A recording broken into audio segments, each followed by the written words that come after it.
All right, so it is 10 o'clock and we'll go ahead and get started.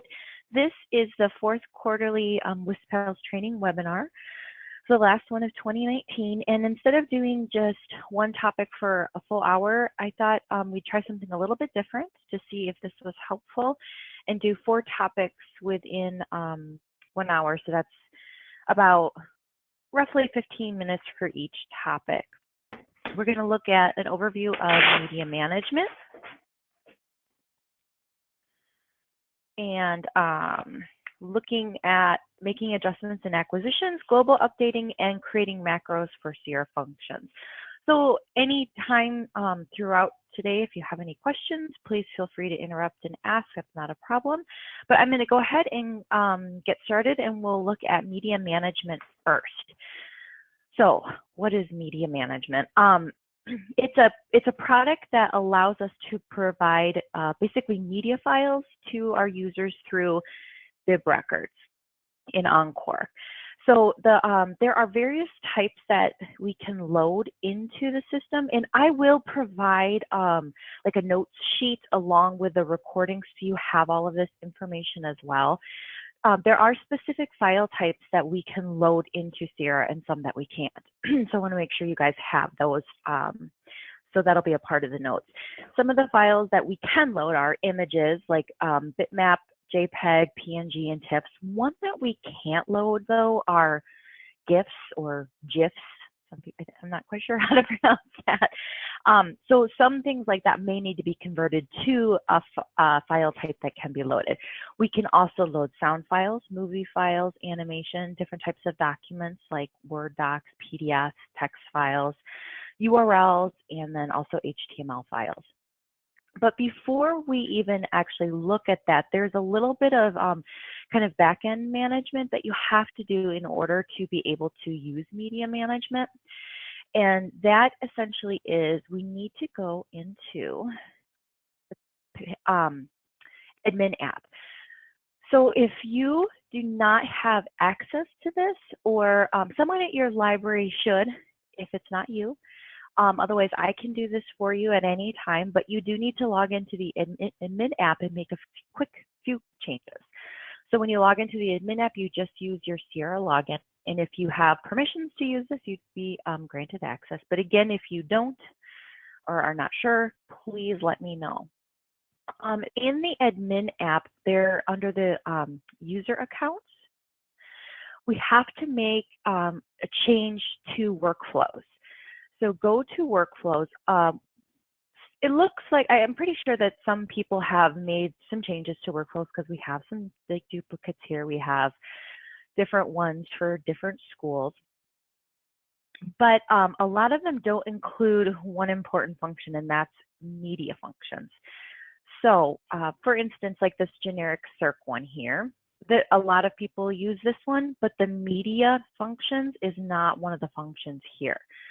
So for instance, for my particular login, I use this circulation admin circ, and you can see I have included the media functions here. So what that means is you need to either use a current workflow that has media functions in the function list, or you can create a new one and then label it whatever you want. You can create a new one by clicking create workflow. Or you can just change your workflow for your user. Let me just show you really quick in here what it looks like. So it defaults in users, and currently I'm the only one using this one. But if you look at the functions here, this is where you pull over. So these are the assigned functions. And let's look at, oops. Okay. Sorry. All right, so you just need to drag over. So if I wanted to add import invoices over, I could do that here. And that would bring that into my workflow. So again, you can create a new workflow if you want to include that media functions. Otherwise, you can just change your user to have the workflow. If you do create a new workflow, you want to then make sure that you include yourself in the new workflow and then remove the old so you don't have like two circulations. Let me just do one quick thing.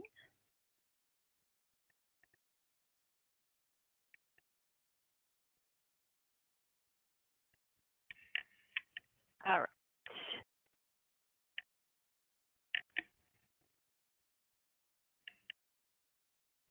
Let me just bring my screen back up. Okay, sorry about that.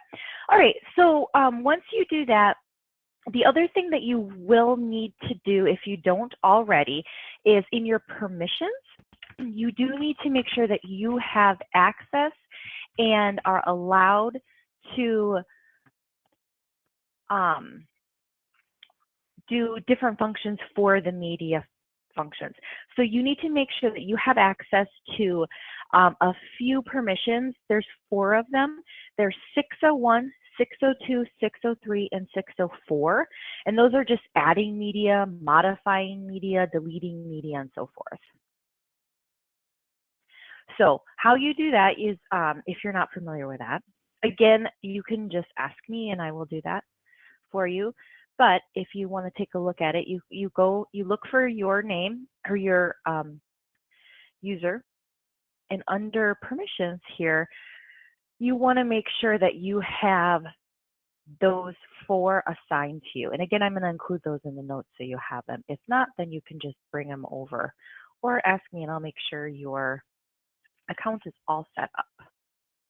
Okay, so that's it for Admin App, but you do need to make sure that you have those things in place in order to actually use media management in Sierra.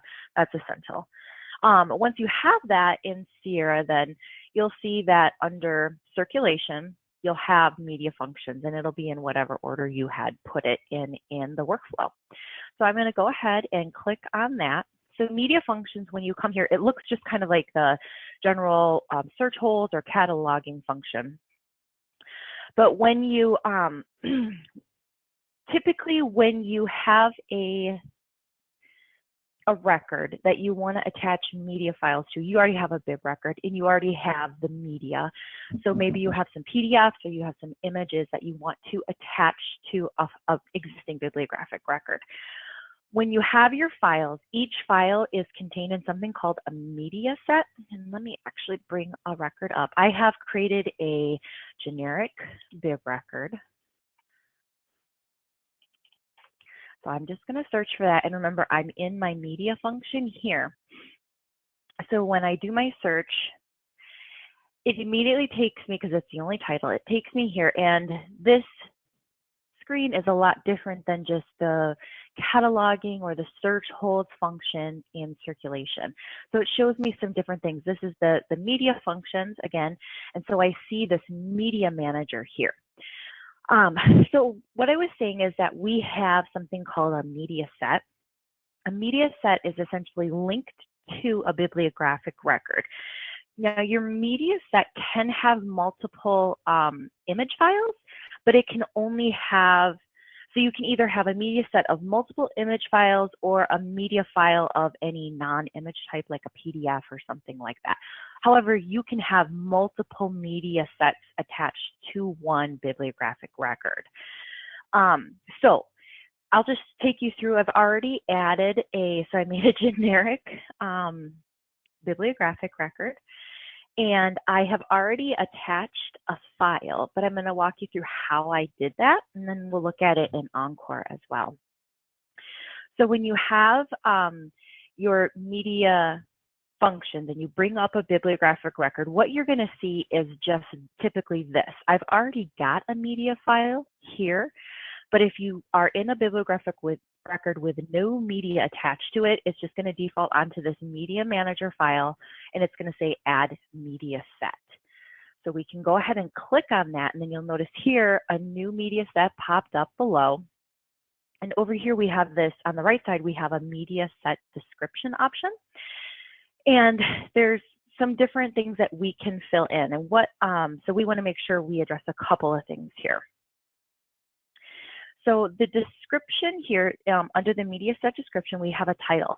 The title is, you want to be think about what you want this labeled as, because that is going to show in Encore. So whatever you title your media set is, when we go into Encore, you're going to see that label there attached to the bib record. So you want it to at least make sense to your user what that media file is. So for instance, for this one, so Hildy is my dog, and so I had attached a folder, or excuse me, a photo of her, and so that's what I labeled it, Hildy, bad dog photo. For this one, if we had another photo, if we had a PDF, you could attach that as well. So I think a lot of academic institutions use this for files for courses. So if you had a generic course class, and then maybe you had some files or images, PDFs that a professor wanted you to include, you could have all of those as separate media sets. So you label that. The publisher code here is, you don't have to put anything in here. But what that references, you can create a publisher code, and I can talk with you after the webinar if that's something that you're interested in. But what that allows us to do is to generate data for the Web Management Report e-reserves report, and then it just allows us to see. So if we have one particular code for maybe a class or for a per record, something like that, then when you run Web Management Report statistics, you can see how many times that's been accessed. Now this other information below it, 2 through 7, is all copyright information. I see a question in the chat. Could you add the PDF for an OER publication? Yes, you could. If you had access to that, you could add a PDF right into the system and attach it to a record. All right.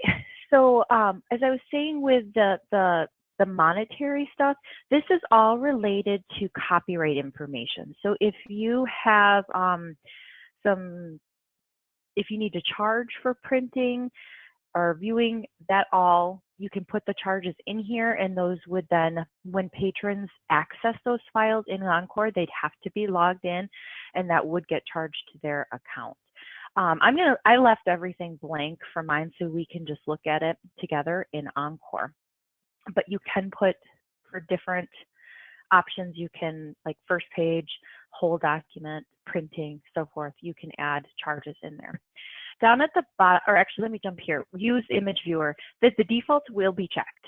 But what this means is it's basically, if it's checked, it's going to allow you to use multiple images in a media set. So I'd mentioned before that one media set can include multiple images or one non or other type of media, like one PDF, one document, one URL, so forth.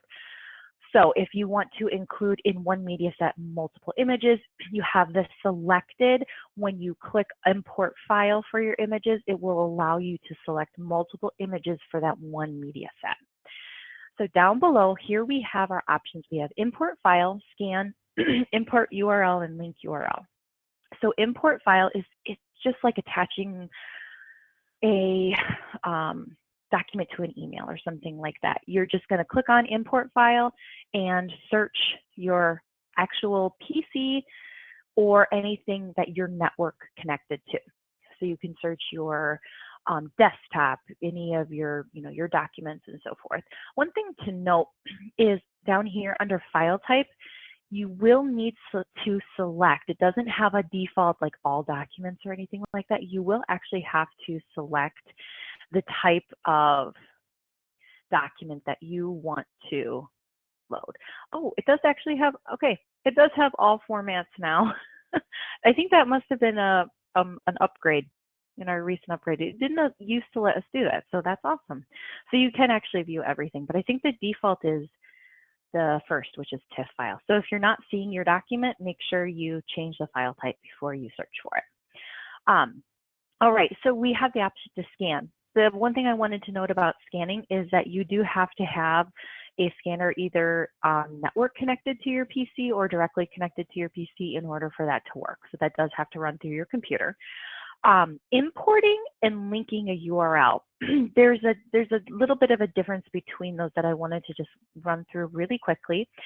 So importing a URL, basically you provide a URL and you import and save the file from that URL to our Sierra server.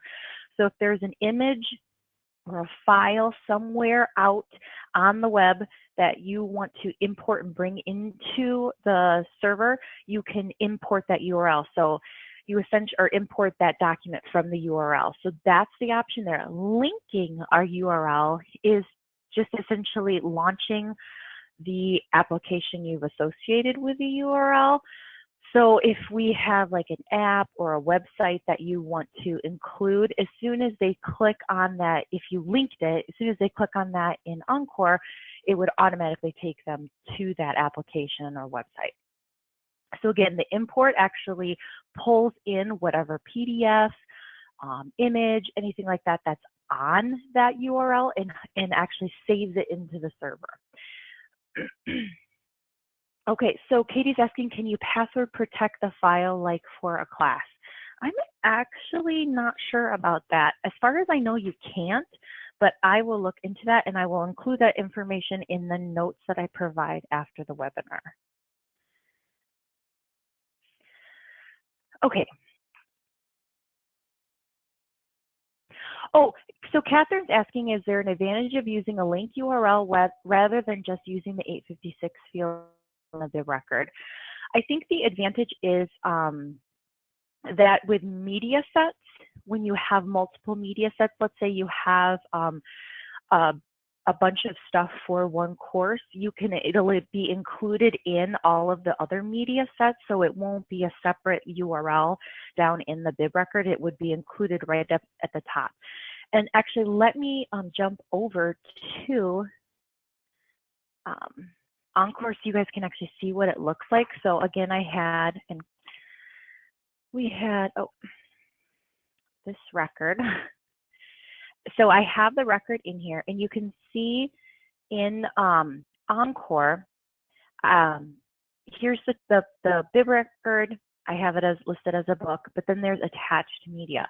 So I can either click on the attached media, I can click on this brief bib, and it takes me to the record. And here I have the attached media. So if I had multiple media sets, so right now I just have one of one, you could actually thumb through these and view the thumbnails, and you can add thumbnails as well. Otherwise, you can just click on the individual ones and you can then see the image that you loaded or the PDF, or if it's a URL, it would take you there.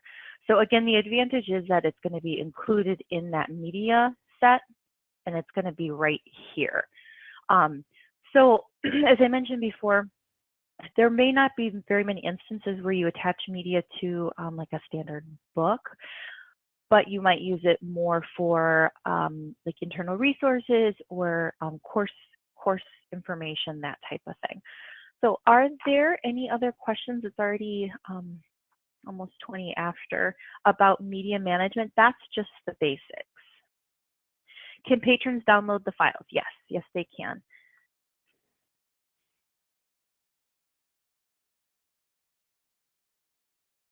Okay, well, I'm going to go ahead and move on. Close this out. And the next thing that I wanted to just talk about is making adjustments in acquisitions.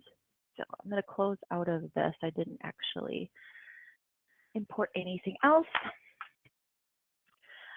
So in the function list, I'm going to jump over to acquisitions, and I'm going to click on funds. Now, this one is going to be pretty quick, but I wanted to just go over it because I've had some questions recently about acquisitions and using acquisitions and making changes in acquisitions. And I know that a lot of schools use the acquisition function a little bit, but not a lot. And because a lot of you have your own, bursar office and whatnot, and so you're not using the acquisition function a lot. So this is just going to be really short. And I actually am not associated with an acquisitions account for my Sierra login. So I'm going to just talk you through this. Some of you, when you log in, you don't have any funds, and that's totally fine. You don't use the funds portion of acquisitions. However, if you do and you want to be able to make changes to your acquisitions, your funds, I wanted to just talk you through how to do that quickly, because I've had some questions on it. So from funds, ideally, I would have some funds here listed. So in my funds tab, I would have different funds listed. And some of you just have one fund. You have a general fund that you use. Others have very specific funds, maybe for material types or print materials broken down to maybe magazines, books, something like that. But what you would want to do is click on Adjustment tab over here, and then you would have your different funds, what you've had appropriated, what you've expended, encumbered, what your free balance and cash balance is. So you can do a couple of different things that I wanted to point out. So you can edit the data in the table. So if I had a fund here and I had numbers here, and I know this would be a lot easier if I actually had numbers in here. But if there was any amount here, because I'm in the adjustment tab, it will actually let me modify. So if I got a donation or something changed and I have to move money around from one fund into another, you can actually click on any one of these and make those changes. You can enter the data directly into the table. You can click in there, or you can use this form tool up here. So you can actually put the fund code, you can select which field you want, and then you can actually input the amount here and it will change it in the table down here. The one thing that I wanted to know is this is not having the access to this tool isn't a default. You do need to go into Admin, Settings, and this may take a second for settings to pop up, but in the Funds tab, you want to make sure that here under Options for Fund Adjustment that you have this checked, Display Form Tool in Fund Adjustment. And this is going to allow you to use this tool up here to make changes. If I didn't have this checked, I would not have access to this tool.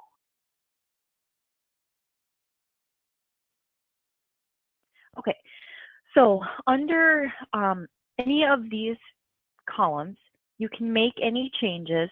You can actually just right click into any field, you can copy or paste. And when you change data in a table and then you continue on to the next field, the adjustments will appear in blue. So everything that I'm talking about, I'll actually have step-by-step instructions for this included in the notes, because I know it's hard since it's not an actual visual, since I don't have access to a fund right now. The one thing that I wanted to know, and this is something that sometimes people forget to do, is when you're done editing, right now I don't have anything in here and I haven't made any changes, so the save button isn't highlighted, but it would be if I made some changes. So I click Save All. But that isn't going to actually complete the process. The thing that I have to do is post. So whenever you make any changes to any funds, whenever you do invoicing or anything like that, you always have to post when you're done, because that's actually going to go and it's going to change everything and make those changes actually complete. So remember, always post whenever you're doing anything in acquisitions. Okay, so that's actually all I had for making those adjustments in acquisitions, but I wanted to just show those quick little tips in making sure that you had the fund code, the form tool in the funds if you are making adjustments. Okay, I'm gonna now jump over to global updating. So the thing that I wanted to talk about with global updating is just being able to do multiple changes at once. I think I know some people who have used global updating are, one, they're afraid to use it because it is a really powerful tool, and two, understanding the difference between some of the variable versus fixed length fields and how you can add or remove or modify different fields. And so I am going to go and jump over into global update.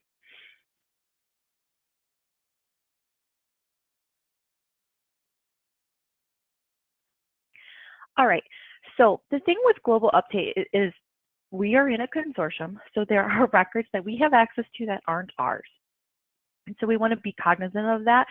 And whenever you use global update, there's always a first step, and that is creating a list of the records you want to modify in create list.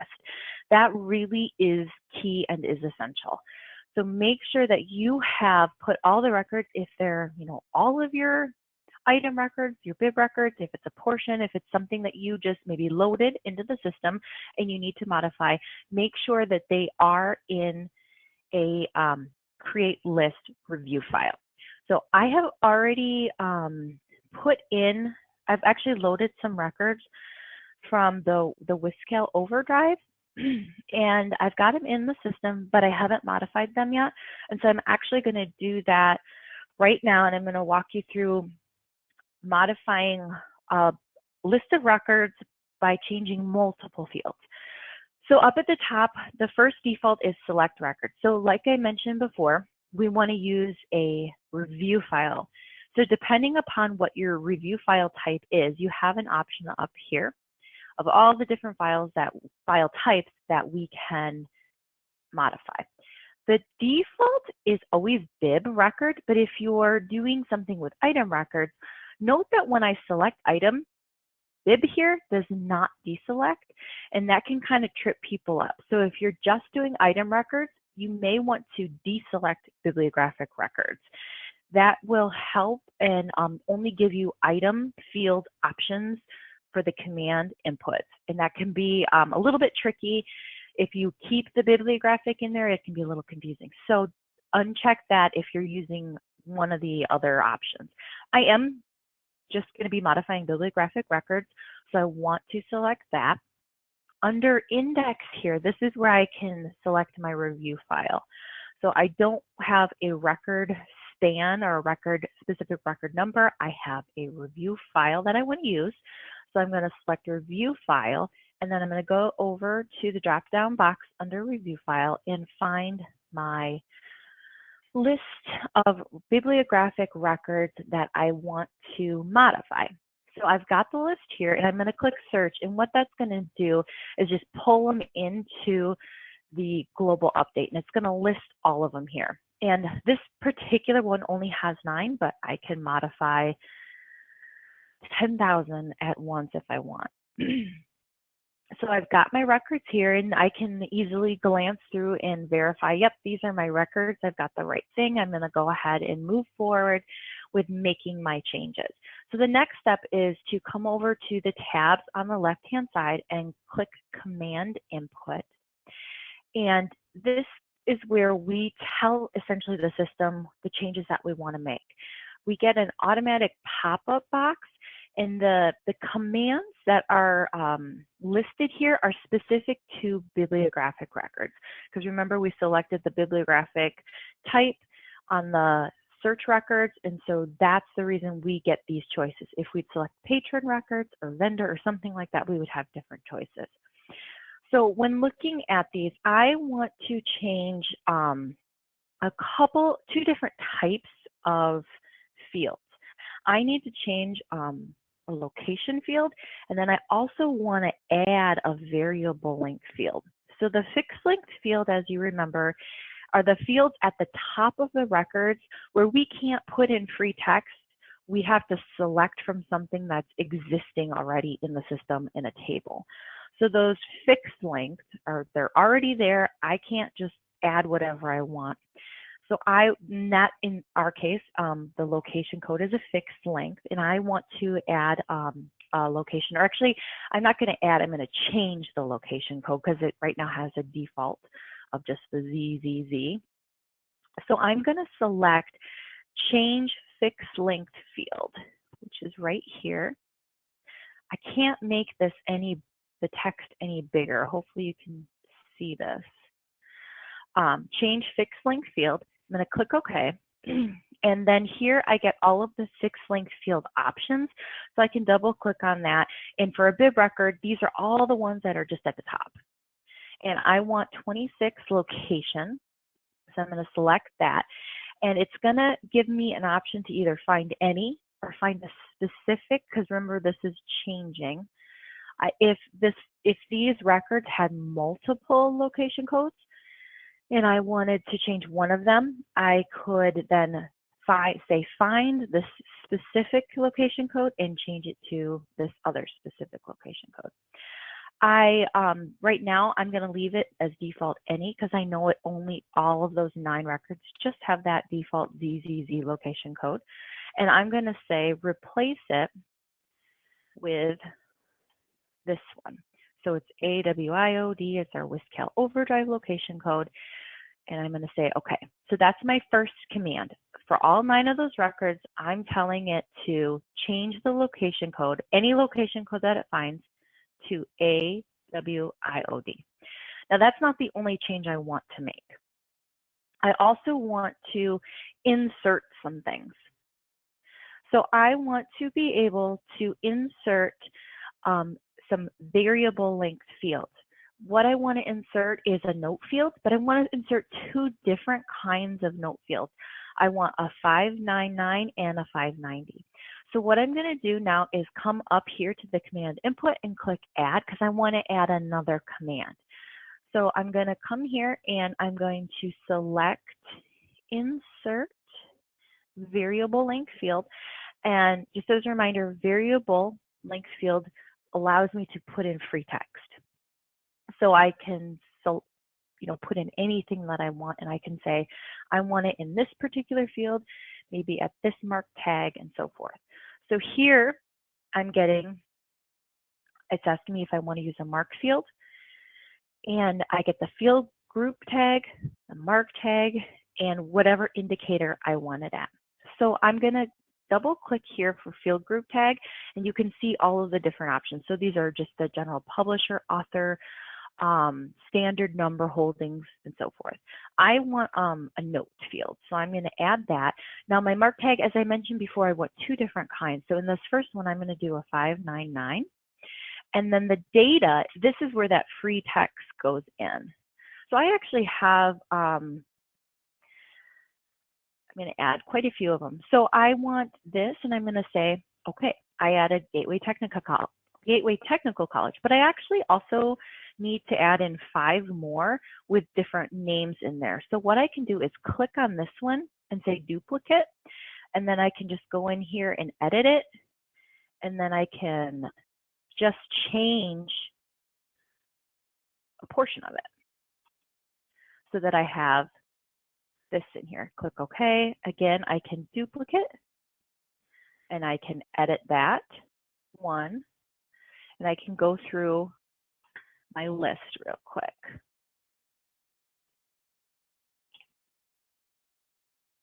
And I'm going to do the same thing to a couple more. Edit. I'm actually going to put them all in here so I don't have to come back and edit this afterwards. I just have, oops. I want to duplicate that first. Edit. So the other thing that you could do with this duplicate button is if you had something similar, but you also wanted to maybe put it in a different mark tag, you could do that here as well. You could use that duplicate. And I have just one more. I'm going to add the last one. And then I wanted to show you the other thing that we can do here.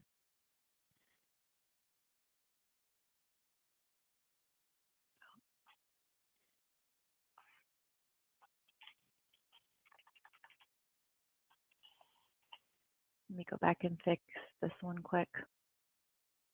I deleted technical. Okay, so the other thing that I mentioned is that we also can add the same type of field, but change the tag. So in this instance, we also want to add a note field with a 590 in it as well. So I could either use do a duplicate of that and change the 590, or I could add a whole new one. Do the same, insert variable length field. I can select note again, and this time put in 590. And then I have actually a whole sentence that I want to add in. And this just says that it has a hyperlink and an electronic materials available through and so forth. So I'm going to save that. So now I have these 8 different commands, and I want all of these to be added into each of my records. So if I click on preview now, the really great thing about Global Update, and I don't know that there's any other area within Sierra that gives us a preview like this, but Global Update does. So you can actually see, before you make any changes, you can see what is going to be changed. So for each of the records, they're all individually listed here. It shows me there's an old location, and then it's going to change it to the new one, and it's also going to insert every single one of these fields into each record. So we made all of those changes, and they're all going to be modified in each record. So now I'm going to click Process, and it's going to always ask me, Sierra likes to ask, are you sure you want to do this? And I'm going to say yes, because I've already verified that those are definitely my records. I used a review file. I reviewed the preview options to make sure that the changes that I made are the ones that I want to make. And then I can process it, and it shows me that I've made a total number of 72 changes to 9 records. So now if I go into Create List and I find my records that I had modified, I can actually look at them, any one of them, and look at the bib record, and I can see the changes. So now I have a location code, and I come down here and I see all of these note fields that I had added. Is there any questions about anything with Global Update that anybody on the line has, or any problems that you've run into? Hey, this is Kelly. So one thing that I've run into, and you had mentioned that you could put 10,000 records in together. I have found that when I'm trying to global update a really big group of records, it only lets me do either like 500 or 5,000 at a time. Has anyone else run into that? And is there a way to get around that? It's 5,000, and now that I think about it, I think maybe 5,000 is the limit, but I need to look back into that, because I remember having a conversation with an innovative tech about that. So I think I did misspoke. I thought that got changed, but it was 10,000 or 5,000, excuse me, but I thought that got changed. Let me look. I will figure that out, and I will put that in the notes as well. Thanks for that reminder, Kelly. Are there any other questions about Global Updates? Okay. The last thing that I wanted to talk about is just some shortcuts using macros. So I'm not sure if anyone's using macros at all, but macros essentially in Sierra allow customization of either keyboard function like shortcuts, or to have like predefined values or specific text. And it just helps to make things a little bit more productive and move faster, especially with things like that are repetitive, like cataloging. And so the nice thing about macros is that they are separated by each user account. So each person, each login can have completely different macros. And we have a lot of options for them. So you don't just have like only 5. There's actually quite a few. So to set them up, we go, and you can do this if you have access to your settings.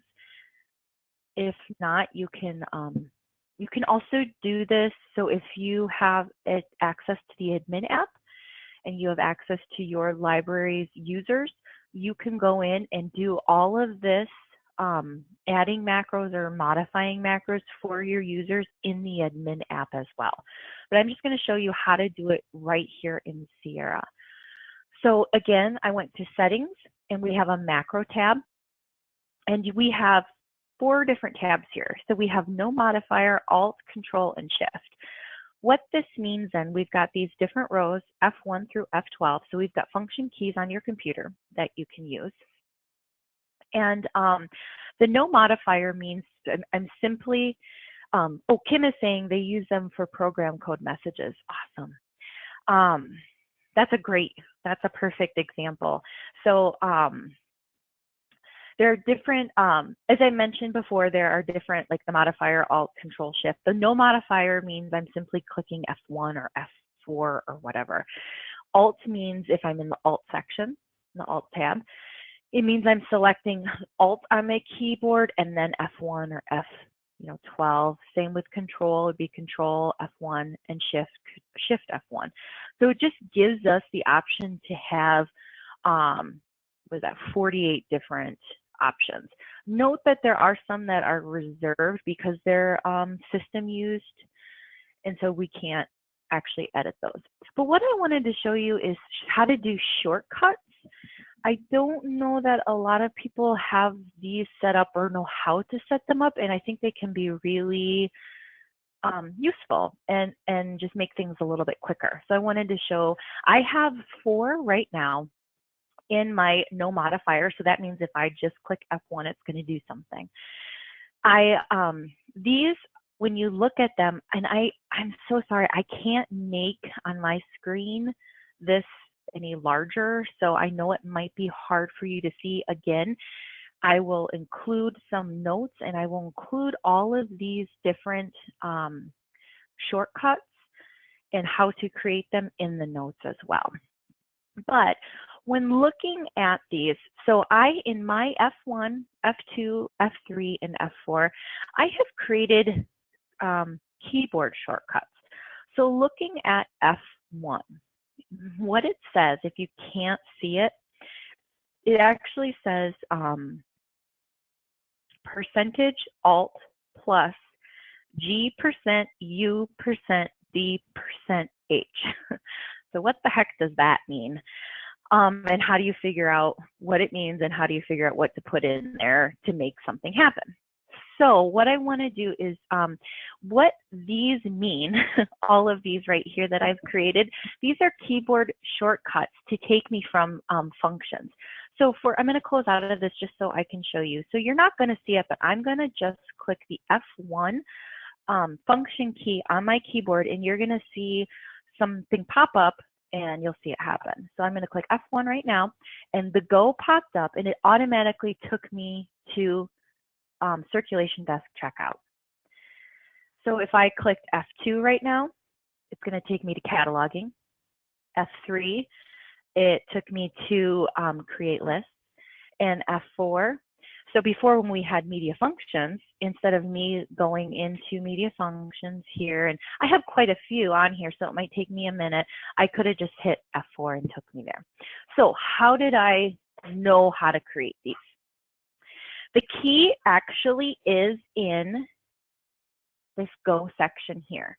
So all of our functions and how all the functions are actually listed here under Go. So you could always go to your functions, or you could always use this Go menu. I'm not sure if anybody has tried that. Essentially, what you need to do, let me bring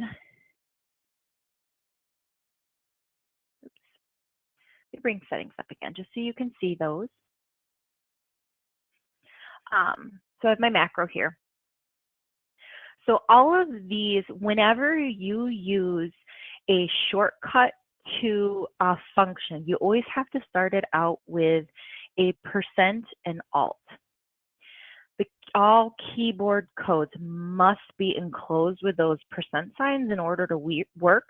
And the system also uses a plus sign for non-alphanumeric and alphanumeric key combinations.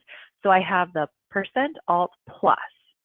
So I have that at the beginning of all of my keyboard shortcuts. And then I have these different numbers followed by, or letters followed by a %. But where do I get these letters? So again, I have something, my first one, it takes me to the shortcut to the checkout circ desk.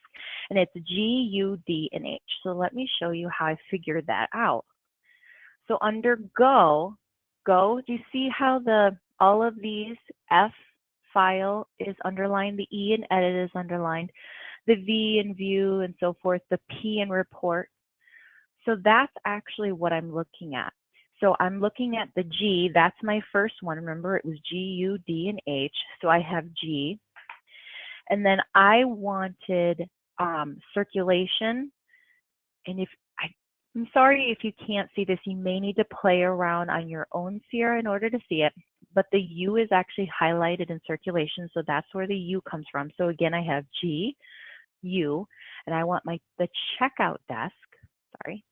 And if you can see it, the D is actually underlined, so that's the D, and I want it to default to checkout, and the H is underlined. So again, I have G for Go, U for checkout, D for checkout desk or circulation desk, and then H for checkout. So if I go back into my macros, I have the alt, the %alt plus, and then I have G, %U, %D, %H. So that's how you create those shortcuts to go from different functions. I will have a list of all of, I think, the most commonly used functions, and we'll provide those in the notes. So if you want, you can just copy and paste them into your macros for you or your users. But you can, if you have one that I don't have listed, you can easily create it by just using that beginning %alt plus and then figuring out under Go by, oh, it's not going to let me look at that. Okay, by clicking on Go and seeing which ones are underlined. So macros to answer, oh, yes, there is a way to, so if you're going into, Katie's asking, what about macros to answer pop-up messages? You can use, so with pop-up messages, they have, those are all underlined like yes or no. Those would be underlined too as a Y and an N. And so you can use those macros, or you can create macros to answer those common pop-up messages as well. But it depends on the pop-up messages and what they're asking. But you can do that. So again, when you look at the pop-up messages, look at what the responses are and what's underlined. So everything has like a shortcut, and it's always underlined. So all of these like settings, the T is underlined and so forth. Will you still use Alt, the % and Alt plus? Yes. Okay, one other thing that you can use macros for, and this is something that Kim had mentioned in chat. She said we use them for program code messages. So these are these kind of, they look like formulas that we have created for shortcuts are one way to use a macro. Another way is to use them just for actual text.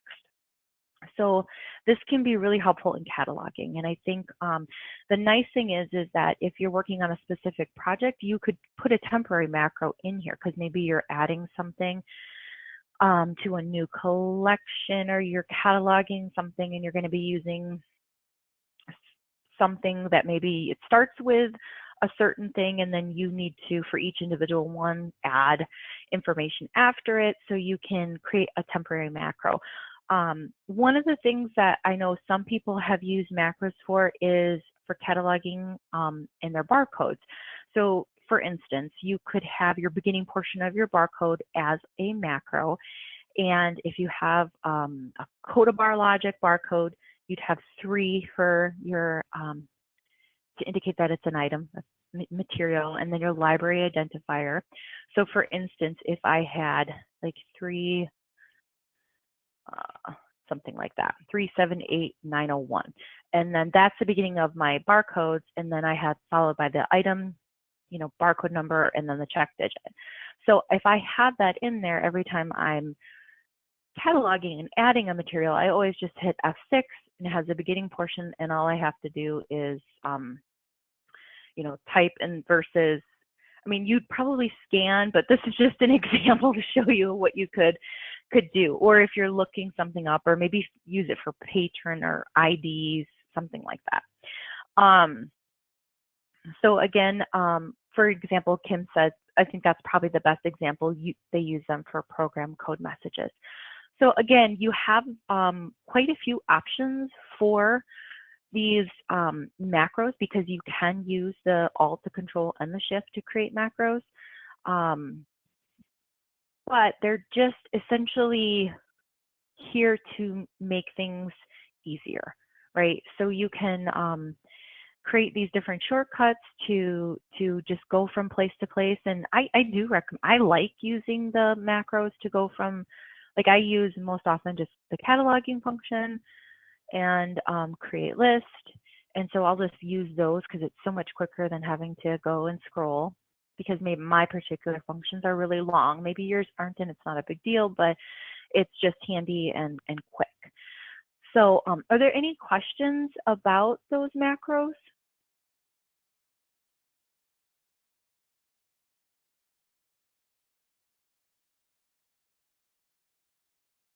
Okay, well, are there any questions about anything that I talked about today?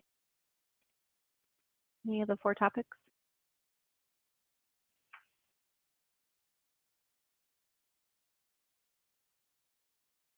Okay, I'm not seeing any. So I do have a lot of notes for you guys, because I think they're for the different 4 topics. Because a lot of those, especially like the acquisition one, and then I already have quite a few of the functions, the macro functions, set up so you can just copy them into the functions if you want, but also with details and some screenshots on how to figure out how to create your own. If you want to do shortcuts to some of the functions that I didn't put on here. So hopefully that will be helpful. And when I upload the recording to Basecamp, I'll include the notes in there as well. So thanks everyone for joining me on the day after a holiday. I appreciate it, and I hope there was something that you found helpful. Do you have directions if I don't help? Oh yes, I have. I'll include. So Kelly's asking if I have directions if you don't have the media functions.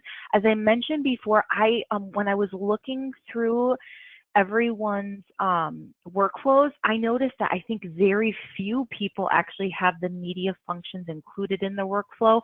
So I went through that in the video, but I will also include that in the instructions as well, how to do that in the admin app, or you can always ask me to do that for your login as well. So, okay, well, thanks everyone. It's 12:53, so that's all I have. So if there are no other questions, we'll end here. And thank you so much for joining me. I hope you guys have a great week. Thank you, Melody. Bye. Bye.